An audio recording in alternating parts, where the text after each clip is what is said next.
Hey everyone, this is Tommy Zarka, one of the sports information directors here at Clarkson University, and I'm joined by the Golden Knights head women's basketball coach, Maureen Webster.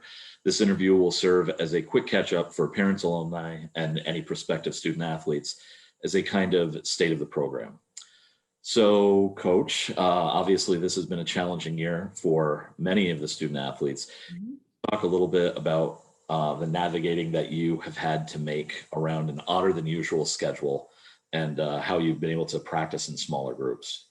Yeah, I think overall, first and foremost, I think that the players have been really great with all of this. I can't imagine myself as a player how I would take this. I know as a coach, it's kind of been some adjustments as well. Their schedules are a little bit tough. I do have to say that with COVID happening and us kind of condensing the academic calendar, getting everybody together in one place has been a little bit more of a challenge. But we've been able to work in small groups, which has been really nice. Currently, we're only practicing 4 days a week for about an hour and a half each. So it's a little bit smaller segments, but I think it's a good balance between them being able to, take care of their heavy workload that they have and then also get themselves on the court as much as possible. I think, again, they've done a really nice job with all of the rules and regulations that are put in place with the social distancing and the mask wearing on the sideline. And I think across the board, everybody's just really excited to be back in the gym, and we're really hopeful for a second semester, hopefully playing some games. Um, Speaking of your current roster in comparison to last year's roster, there weren't any graduations since Molly Stewart returned after her injury-shortened year. So Mhm. talk to you about the first-year players that you've added to the roster and how have they looked in practice so far, and how do you think they're going to impact the team's depth? Yep. So we have four new players this year, and we're really excited about them. I think it's been a challenging year as across the board for everybody, but especially for first-year players. Usually in the beginning, they get this team bonding experience where they get to go out and do some fun things with the team together. They go hiking and different things like that. But again, due to COVID, they weren't really able to get that team bonding experience. So I think it's been a little bit of a challenge on that end. But I think they've kind of stepped in with both feet, and they work hard in practice. We have a couple from out of the area. One's from Syracuse, and one of them was originally from Long Island, but she just moved to Colorado during all of this stuff. So we have two players out there and then two local kids. So again, we're just really excited about having them on board. We have a really big graduating class this year. We're losing six. Again, as you mentioned, Molly coming back and makes our class a little bit bigger. But I think they've done a really nice job kind of taking the new players under their wing and kind of teaching the ways of Clarkson and kind of how we like to run things. And it's been really great so far. So again, we're just really excited for the next step of playing games and being a little bit more competitive on the road. The Liberty League recently scrapped the conference season, but schools are still allowed to try and play games on an Mhm. institutional basis.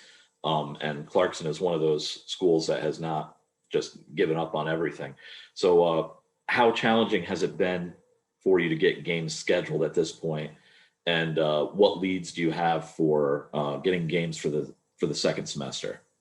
It hasn't been too bad thus far. I think while this was kind of taking place before we officially knew Liberty League was going to not have a conference tournament, we started kind of thinking about teams that might potentially want to play different things like that. I've been working hand in hand with Coach Gorski on a schedule, and so our plan of attack is to go in there, have a list of schools made. We'll reach out to those schools and then hopefully piggyback on having games the same day, whether one of us be home and the other one be away. So again, it makes it a little bit easier to find those teams to play. Currently, we do have some games scheduled in the second semester, starting January 17th right now. So we're excited about that. We are in an area with a lot of different colleges. So we've been reaching out to the local schools.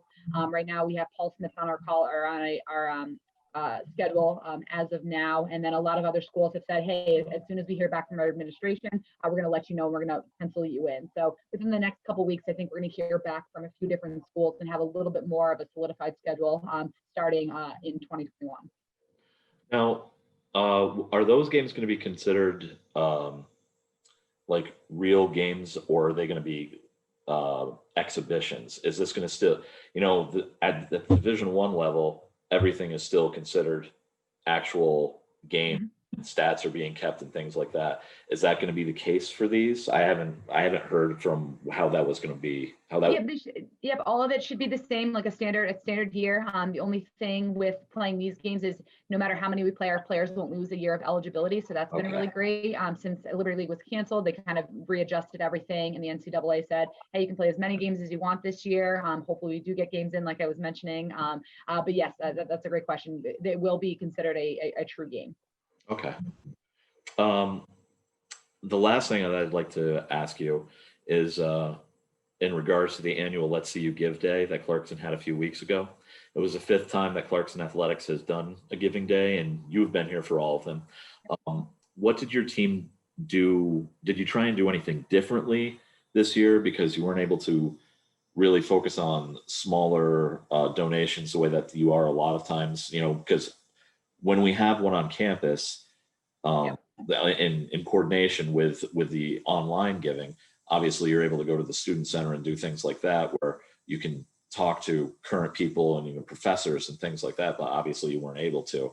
So I'm just curious as to what your team did to try and connect with the team supporters this year, and also how pleased you were with the outcome of the day overall. First, I just want to say thank you to all the donors that donated. It was really awesome that people kind of rallied behind the women's basketball program.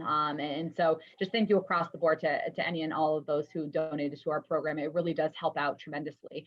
I think it was a little bit more challenging this year due to the fact that, a big push for us is going to the student center and reaching out to fellow students that maybe don't really know much about the CU Give program or what we're looking to do. So I think at that end, it was a little bit more of a challenge for us. However, we did take to social media like a lot of other teams to try to plead our case and what we're looking to do with the money. Some of the things that we've done in the past is it goes towards gear, getting equipment.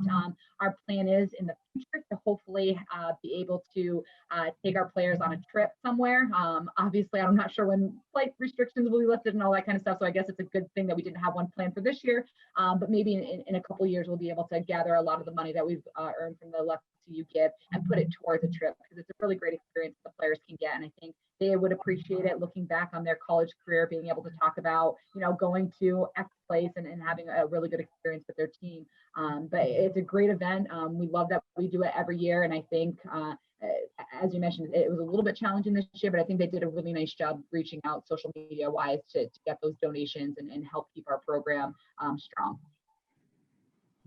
Okay. Well, thank you so much for joining me today, Coach Webster. Yes, thank you. As always, it's a pleasure talking to you.